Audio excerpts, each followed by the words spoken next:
So, good morning, everyone. We were on our chapter 4 of history, which was the Central Islamic lands, and we have done a major part of the chapter where we have done about the Prophet Muhammad, then we have done about the four caliphs, उसके बाद Umayyad Caliphate, फिर Abbasids और फिर Sultanate period. यहाँ तक अपने लोगों ने complete कर लिया था in our last class. Now we'll move into a new phase of the Islamic lands. Now, अब जब अपने इस new phase की बात करते हैं, here we will see how the relationship between the Christians and the followers of Islam will change. What are the causes behind this change, and what was the whole process because of which this finally led to the change. तो सबसे पहले हम देखेंगे कि जो medieval Islamic societies है, उसमें जो Christians है, they were regarded as the people of the book. जैसे कि बोलते हैं अल किताब, ठीक है, अल किताब, because they had their own scripture, which was the New Testament, जिसको इंजिल भी बोलते हैं. यानी अंडरस्टैंड कि क्रिश्चियन जो है उनको ये बोला जाता है कि they are the people of the book and they have their own scripture, that is why they were given this term. Christian जो है उनको they were granted safe conduct, मतलब आराम से वो जो है ट्रैवल कर सकते थे into Muslim states as merchants, pilgrims, travelers, ambassadors, जो भी है इनके रूप में ये क्या कर सकते थे, मुस्लिम एरियाज में आके ट्रैवल कर सकते थे. एंड सेफ कंडक्ट था, इनको कहीं भी ऑब्जेक्ट नहीं किया जाता था या इनको कहीं भी बोलेंगे कि प्रॉब्लमैटिक सिचुएशन नहीं फेस करनी पड़ती. Easily they could travel and they could travel as merchants and travelers, pilgrims, यानी वो लोग आराम से कर सकते थे ट्रैवल, कोई प्रॉब्लम नहीं थी. और ये जो लोग ट्रैवल करते थे इनमें से जनरली वो लोग होते थे जो ट्रैवल करते थे कहाँ, पैलेस्टाइन में, जेरूसलम में. ये जो टेरिटरीज है जहाँ पे इन लोगों को ओपनली अलाउड था to come and visit their holy land of Palestine was actually the area which was earlier held by Byzantine Empire. यानी पहले जो एरिया बाइजेंटाइन एम्पायर के अंडर थी और बाद में मुस्लिम रूल के अंडर आ गई थी, इनको भी यहाँ पे आराम से अगर क्रिश्चियंस आना चाहते थे तो they were allowed, they did not face any problem. अब we will notice कि ये हम देखेंगे कि क्रिश्चियन का जो माइग्रेशन है into these places were very important. Why? Because this was the place, you must be knowing, जहाँ पे जीसस क्राइस्ट को क्रूसिफाई किया गया था. क्रूसिफाई मतलब क्या होता है, you all may be knowing कि जो जीसस क्राइस्ट है, he was actually punished by few of his protesters, और जो मतलब वहां पे उस टाइम जो एम्परर और रूलर थे उन्होंने उनको पनिश किया था, इन विच एक वुडन बीम होती थी और उनको नेल किया गया था in his hands and legs, and this was the way in which he was actually put to death. तो ये वाली जो एरिया है, it is considered a very very holy place for the Christians. So obviously Christians wanted to visit this place, और जब भी आना चाहते थे Muslims did not create any kind of problem. और यही area is also related to the resurrection of Jesus Christ. If you know, resurrection का मतलब होता है coming back to life after death. The Christians believe that after his death, Jesus Christ जो है around after 3 days after his death वापस आए थे, and he showed people that he is actually sitting towards the right hand of God, and this was his way to say that Christianity should be continued, and this is actually the way his followers said that yes, Jesus Christ is still present and his teaching should be followed. तो ये जो यहाँ पे अपने को समझने की बात है, the thing is that this was the holy place of the Christians, Jerusalem, जहाँ पे जीसस क्राइस्ट जो है उन्होंने बर्थ लिया था और जो मेजर इंसिडेंट्स थे उनकी लाइफ की वो भी यहीं हुए थे. तो ऑब्वियसली जो क्रिश्चियंस है वो यहाँ पे आना चाहते थे, विजिट करना चाहते थे, एंड मुस्लिम्स जो है वो इनिशियली कहीं पे भी कोई प्रॉब्लम क्रिएट नहीं कर रहे थे। पर प्रॉब्लम कब शुरू हुई? 11th सेंचुरी में। 11th सेंचुरी में क्या हुआ था कि ये जो नॉर्मन्स, हंगेरियंस और कुछ और जो लोग थे, जो हम बोलेंगे इंडो यूरोपियन फैमिली के थे, स्लैविश लैंग्वेज बोलते थे, स्लैव्स बोलते हैं इनको, स्लेव नहीं स्लैव्स। ये जो है ये सारे लोग धीरे धीरे कन्वर्ट हो गए थे किसमें? क्रिश्चियनिटी में। इन सब ने अडॉप्ट कर ली थी क्रिश्चियनिटी। इन्होंने तो क्रिश्चियनिटी अडॉप्ट कर ली थी, पर सिर्फ मुस्लिम्स ही ऐसे लोग थे जिन्होंने अभी तक क्रिश्चियनिटी को अडॉप्ट नहीं किया था। एंड बिकॉज उन्होंने क्रिश्चियनिटी को अडॉप्ट नहीं किया था, इसीलिए we can say that the result was that Christians consider now that Muslims were their only enemy। क्योंकि बाकी जो लोग हैं उन्होंने तो क्रिश्चियनिटी को एज अ रिलीजन एक्सेप्ट ही कर लिया है। तो मेजर प्रॉब्लमैटिक या मेजर हम बोलेंगे दूसरा रिलीजन वाले कौन है? वो है मुस्लिम्स। बिकॉज एक तो वो लोग क्रिश्चियनिटी अडॉप्ट नहीं कर रहे हैं, और सेकेंड चीज क्या है कि ये लोग जो है पावरफुल भी हो रहे हैं। अब क्या चेंजेस आ रहे थे, अब देखेंगे। Now let us focus on the changes. We'll notice that there were a lot of changes in the social and economic organization, especially जो वेस्टर्न यूरोप है। तो इसके कारण धीरे धीरे जो क्रिश्चियन लोग हैं और जो इस्लाम फॉलो करने वाले हैं उनमें कहीं ना कहीं थोड़ी सी बिटरनेस बढ़ती जा रही थी। अब जो क्लर्जी और वॉरियर क्लास है, जिनको हम बोलते हैं जो मतलब one of the most important people in the society, ये जो है ये एफर्ट्स कर रहे थे अब पॉलिटिकल स्टेबिलिटी, यानी हमें पॉलिटिकली भी क्या होना है? पावरफुल होना है, और साथ ही साथ हमें क्या चाहिए? अपने आप को इकोनॉमिकली भी प्रोग्रेसिव बनाना है। कैसे? एग्रीकल्चर और ट्रेड को हमें क्या बनाना है? इम्प्रूव करना है। The possibility of military confrontation between the competing feudal principalities and return of economic organization based on plunder were contained by the Peace of God movement। अब इसमें क्या है कि ये लोग सोच रहे थे, क्योंकि देखो फोकस अब किस पे आ गया वापस से कि भाई मुझे ज्यादा बड़ा एम्पायर चाहिए, पॉलिटिकली भी पावरफुल होना है, अमीर भी होना है, इकोनॉमी अच्छी करनी है, एग्रीकल्चर अच्छा करना है, ट्रेड अच्छा करना है। तो एक पॉसिबिलिटी थी कि हो सकता है जो मिलिट्री है ना, मिलिट्री के थ्रू ऑब्वियसली जो एम्परर या जो रूलर है और जो फ्यूडल प्रिंसिपैलिटीज है, यानी जो छोटी छोटी एरिया के अंदर छोटे छोटे लोग जो पावरफुल हैं, वो लोग एक दूसरे को कहीं अटैक ना करें। क्यों अटैक करेंगे? अटैक इसलिए करेंगे ताकि उसके पास जो ज्यादा ग्रेन्स है या जो उसके पास ज्यादा वेल्थ है उसको हम लोग क्या कर ले?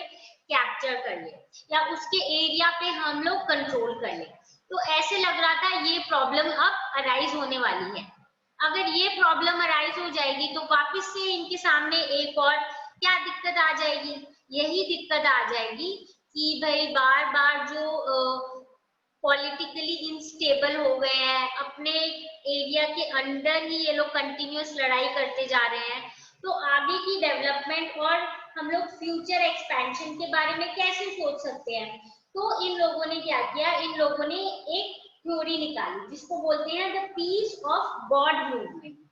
अब पीस ऑफ गॉड मूवमेंट में इन्होंने क्या किया? इन्होंने बोला कि सारे जो मिलिट्री वायलेंस है वो फॉरबिडन है। फॉरबिडन यानी नहीं होनी चाहिए। कहाँ पे?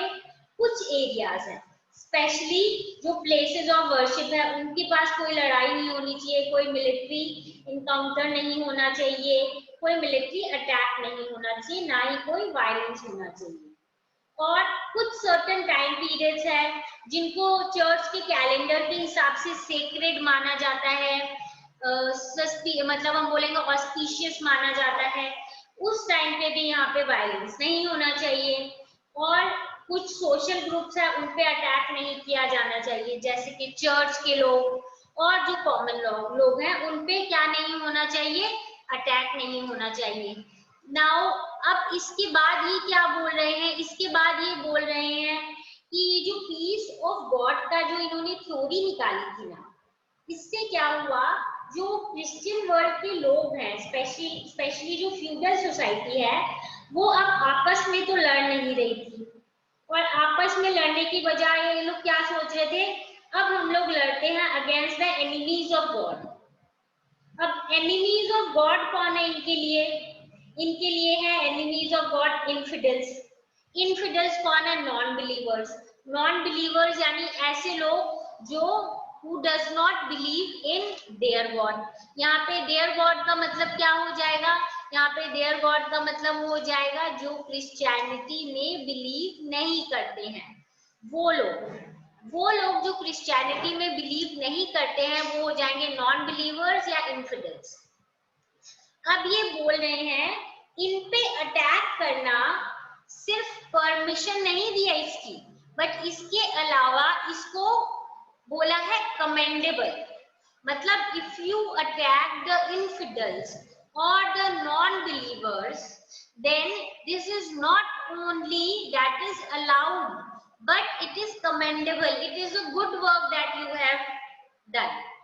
अब understand the logic behind it, ताकि लोग आपस में ना लड़े, जो क्रिश्चियंस है वो आपस में ना लड़े, इनकी आपस में पॉलिटिकल प्रॉब्लम शुरू ना हो, आपस में फ्यूडल जो प्रिंसिपैलिटीज है वो ना लड़े, इसके लिए उन्होंने क्या किया, हमें सबको साथ रहना है, हमें ये जो थ्योरी है पीस ऑफ गॉड मूवमेंट ये फॉलो करना है, हमें एक दूसरे के खिलाफ नहीं लड़ना है, और इसकी जगह हमें अपने जो बिलीफ है उसको स्ट्रॉन्ग करना है। हम अपने बिलीफ को कैसे स्ट्रॉन्ग करेंगे? By going against the infidels. ये इनकी आइडियोलॉजी थी जो जेनरेट हो रही थी धीरे धीरे, और अगर आप ऐसा करोगे तो आप एक कमेंडेबल काम कर रहे हैं। अब क्या हुआ, इसी के बैकग्राउंड में देखते हैं कि जो क्रिश्चियनिटी है, जो पहले सिर्फ अपने रिलीजन की टाइप फोकस कर रही थी, उनका मूवमेंट अब हो गया है towards becoming themselves powerful by attacking the others. अब क्या किया इन्होंने, जब 1092 में जो मलिक शाह है, जो कि सल्जुक सुल्तान थे बगदाद के, जब उनकी डेथ हो गई, उसके बाद ये जो एम्पायर है इसका डिसइंटीग्रेशन होने लग गया, यानी जो मुस्लिम रूल है वो धीरे धीरे वीकन अप होने लग गया, जिसके कारण एक चांस मिल गया एशिया माइनर और सीरिया के ऊपर कंट्रोल करने का। किन लोगों का? ये जो पहले हम बोलेंगे बाइजेंटाइन एम्पायर, और पहले जो Roman empire, Christian empire basically.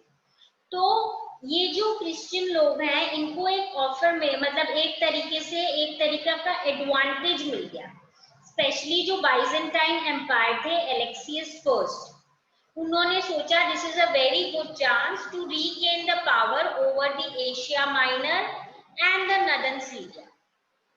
अब क्या किया इन्होंने, जो पोप होते हैं, pope is the religious head of all the Christians all over the world, तो जो पोप थे जिनका नाम था अर्बन II, इन्होंने क्या किया, इन्होंने बोला कि हम लोग क्या करते हैं इस टाइम पे, revive the spirit of Christianity. तो यानी हमें क्या है, क्रिश्चियनिटी को अब वापस से ज्यादा इंपॉर्टेंट बनाना है। तो 1095 में पोप ने क्या किया, बाइजेंटाइन एम्परर के साथ मिले और बोला कि अब हमें क्या करना है, एक वॉर करना है in the name of the God to liberate the holy land, यानी हमारा जो होली लैंड है उसको हमें फ्री करना है from the rule of the other people, and for this we are ready to wage a war, and this war will be waging obviously against the people who are having control over our holy land। और emperor और pope ने ये अब declare कर दिया था that they are waging a war for reviving the spirit of Christianity। अब between 1095 and 1291 जो वेस्टर्न यूरोपियन क्रिश्चियंस है उन्होंने प्लान किया और उन्होंने वॉर की अगेंस्ट द मुस्लिम सिटीज, जो कि थी coastal planes of the eastern Mediterranean, यानी ईस्टर्न मेडिटेरेनियन के साइड पे जो कोस्टल प्लेन्स थी वहां पे क्रिश्चियंस ने प्लान तरीके से वॉर किया। और ये जो वॉर है इसको नाम दिया क्या, क्रूसेड्स। क्रूसेड्स का मतलब होता है मतलब एक्चुअली में पोप ने ऑर्डर किया था सेरेमोनी, मतलब एक सेरेमनी करके सेरेमोनियल ग्रांटिंग की थी कि if we fight for our religion or for the revival of the spirit of Christianity, we'll call it as crusades.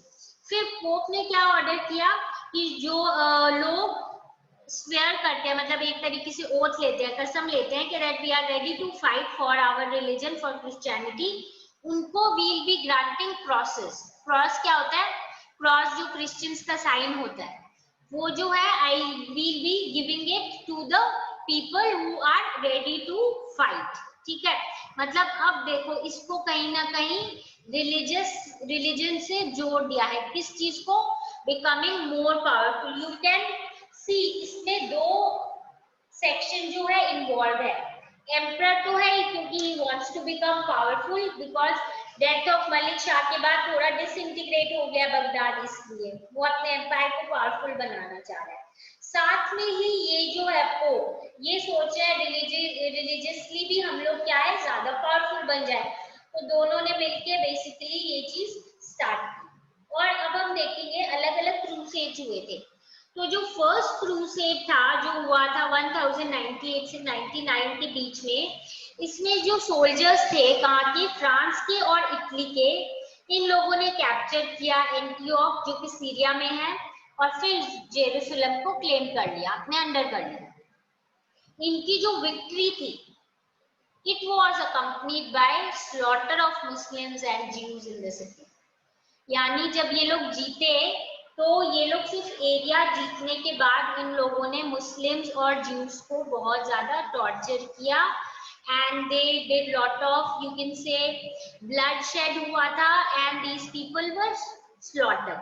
और ये जो है ये अपने पास एविडेंसेस है क्रिश्चियंस और मुस्लिम्स क्रॉनिकल्स दोनों में।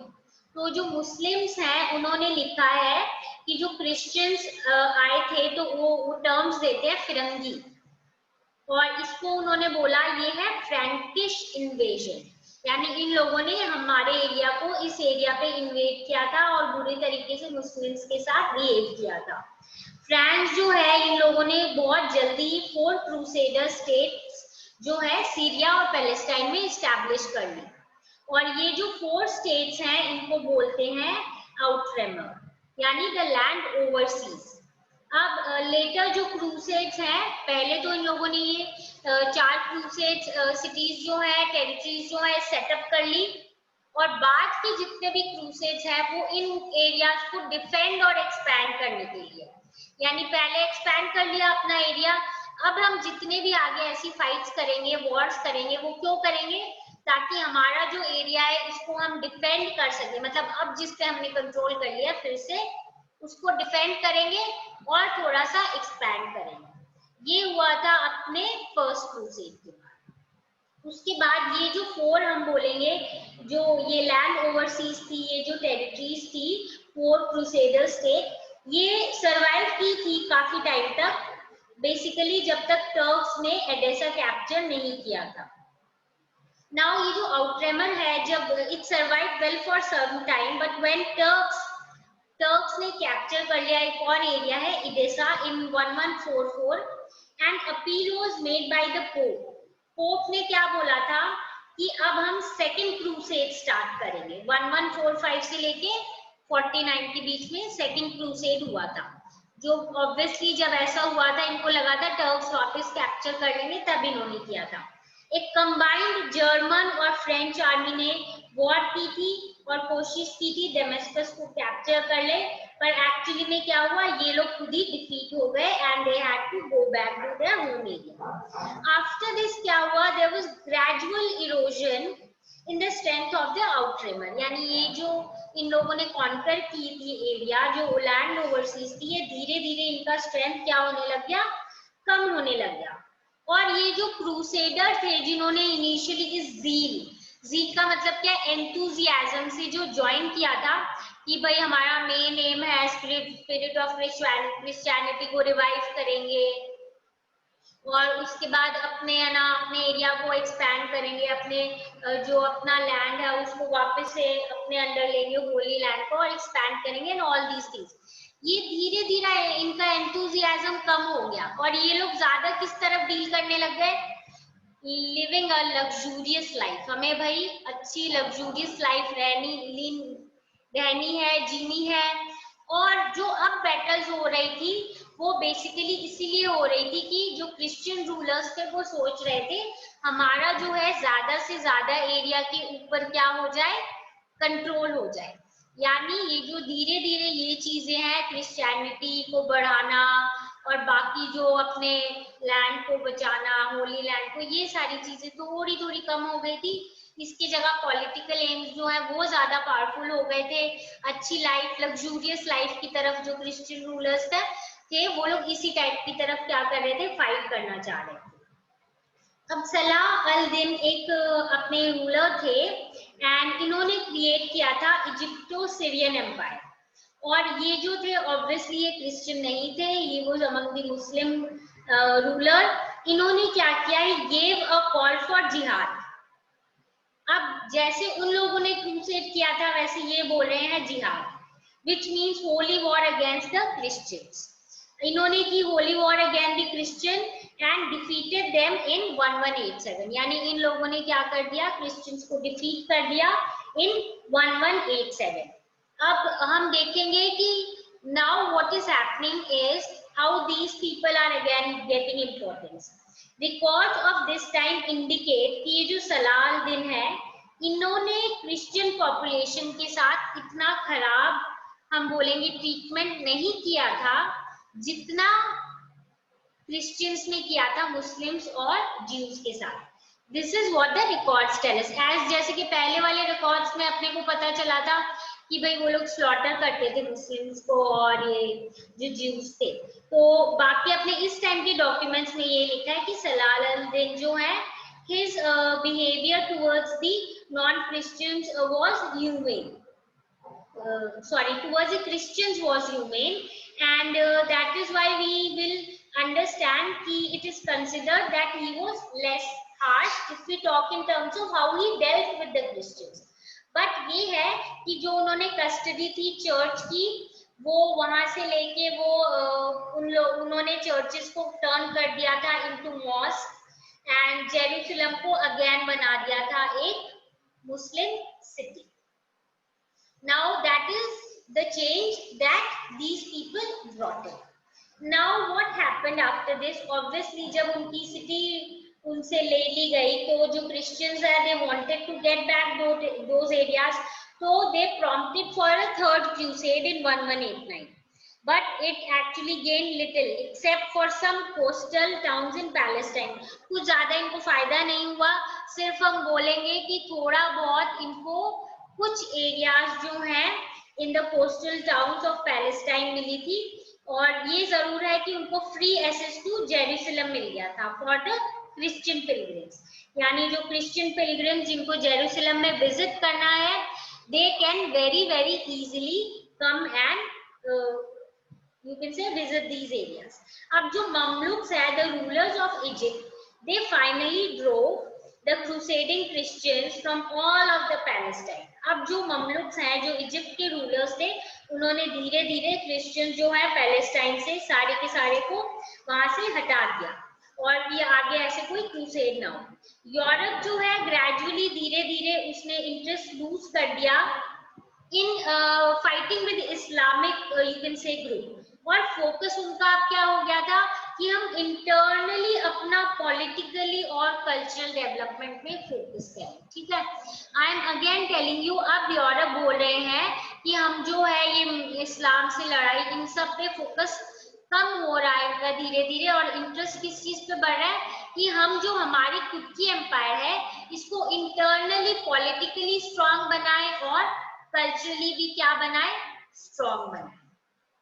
So after this what happened was that to you can say wind up, हम ये बोल सकते हैं क्रूसेड जो है इनका लास्टिंग इम्पैक्ट बेसिकली 2 पॉइंट्स पे था, और स्पेसिफिकली किस चीज का था, क्रिश्चियन और मुस्लिम्स के रिलेशन में था। One was the harsher attitude of the Muslim state towards its Christian subjects, which resulted from the bitter memories of the conflict as well as the need for security in areas of mixed population. यानी पहली चीज ये है कि इनका जो attitude है मुस्लिम states का वो क्रिश्चियन की तरफ थोड़ा हार्श हो गया था। क्यों? क्योंकि जो मेमोरीज थी जो फर्स्ट क्रूसेड की थी जो अच्छी नहीं थी वो कहीं ना कहीं it was inbuilt and it was in their hearts and they thought that because these people behaved so badly especially the Christian rulers तो obviously कहीं ना कहीं वो inside आपके inside your mind inside you have a certain kind of a little bit of hatred kind of feeling for these people तो वो harsh हो गए थे। इसके अलावा इनको ये भी डर था कि जहाँ पे मिक्स सब्जेक्ट्स है यानी मिक्स लोग हैं सिटीजन्स यानी कि अरब यानी कि मुस्लिम्स भी हैं और क्रिश्चियंस भी है वहां पे सिक्योरिटी की जरूरत है कि कहीं ये लोग वापस से अटैक ना करें वापस इस एरिया पे कंट्रोल करने के लिए। और सेकंड इन्फ्लुएंस ये था कि इटालियन जो मर्चेंटाइल हम बोलेंगे कम्युनिटीज थी यानी वहाँ की जो मर्चेंट की कम्युनिटीज थी वो बहुत इन्फ्लुएंशियल हो गई थी ट्रेड जब भी होता था ईस्ट और वेस्ट के बीच में जबकि यहाँ पे रिस्टोर हो गया था मुस्लिम पावर पर ट्रेड के पॉइंट ऑफ व्यू से अभी भी जो इटालियन कम्युनिटीज है वो ज्यादा इन्फ्लुएंशियल थी जब भी ईस्ट और वेस्ट के बीच में ट्रेड होता था। तो यानी क्रूसेड्स का लास्टिंग इम्पैक्ट दो चीजों में है। पहली चीज ये है कि हार्शर एटीट्यूड हो गया between Muslims and Christians Muslims इसीलिए because the Christians behave very harshly with them and badly in the you can say crusades time and also so that there is a secured and they feel more secure because in some areas the population was mixed belonging of the Christians and the Muslims तो ताकि Christians वापस से ऐसा ना सोचे कि हम वापस से पावर एम्पावर हो जाए और वापस से ऐसा कुछ एक्शन ना ले अटैक ना करें या कोई वॉर की प्लानिंग ना करें इसीलिए वो हार्श बिहेवियर हो गया था। और सेकंड चीज है कि मुस्लिम पावर रिस्टोर हो गया था मुस्लिम वर रूलिंग स्टिल मर्चेंट के पॉइंट में जो ट्रेड के पॉइंट ऑफ व्यू से है इटालियन मर्चेंट की जो कम्युनिटीज थी they were of great influence between the various countries especially east and west so they were more influential the Italian merchant communities in terms of trading relation with the world. This is it for today so we'll try to finish up the you can say this political and expanding part in our next class. So I suppose everything is clear. If you have any doubt feel free to ask. Now we'll meet in our next class. Do give it a reading so that you are more clear about the topics and you can ask your queries. So we'll meet in the next class.